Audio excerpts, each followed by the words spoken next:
Welcome to week number 4 of our class. I hope you are having a wonderful time with your studies. And we've been getting into Neil Postman's book, Amusing Ourselves to Death, with our new focus in module number 2 on the ways that tribes communicate and how their methods of communication influence their thinking and their culture.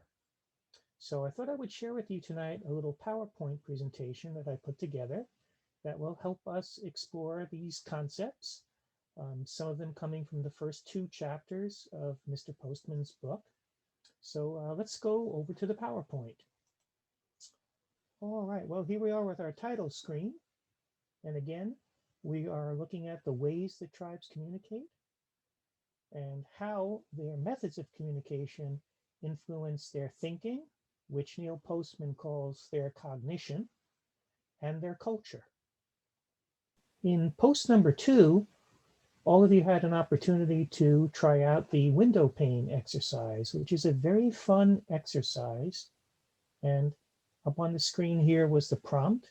You all looked outside of your chosen window, and in a short paragraph, you described what you saw outside the window.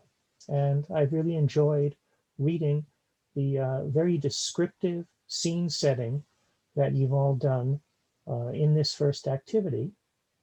And so having described in 6 to 8 sentences what you saw outside of your window, the next writing task was to write, why didn't you ever mention the window pane itself?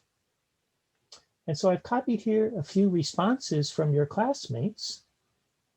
I thought about mentioning my window pane when I was writing, but I decided that was not outside my window. Perhaps you omitted the window pane purposefully, like I did. I chose not to describe my window or my interior because I assumed the prompt wanted to know what was outside my window.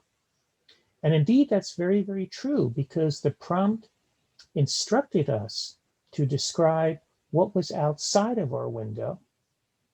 And so when we're given a task, we focus our attention on complying with what we interpret to be the demands of the task. Here's a second response from one of your classmates. At the moment, there was a thought in my mind to describe the window pane. It's like my mind decided to ignore what was right in front of me. I went directly to describing what I saw through it. I believed it wasn't as important as the descriptions I mentioned previously. It never interested me to mention it in any way. My focus was somewhere else, I guess.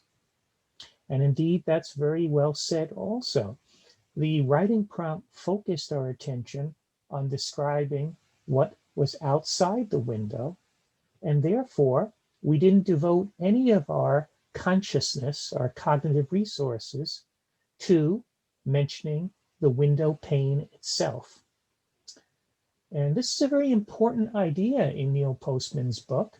And before we go on to the next slide, I just wanted to mention this picture that I chose here off to my left. And so there's a scene there. And as you can see, there is a lens being held to the scene. And when we look through the lens, whatever the lens shows us is what our consciousness pays attention to. And everything that is outside of the lens is outside of our vision.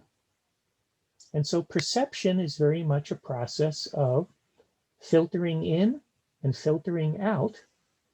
And depending on what tool we use, this filtering process can play out differently. But always our tools are helping to mold what we see and what we don't see, what we pay attention to and what we don't pay attention to. Very important idea in Dr. Postman's book, which we'll come back to in the next few slides.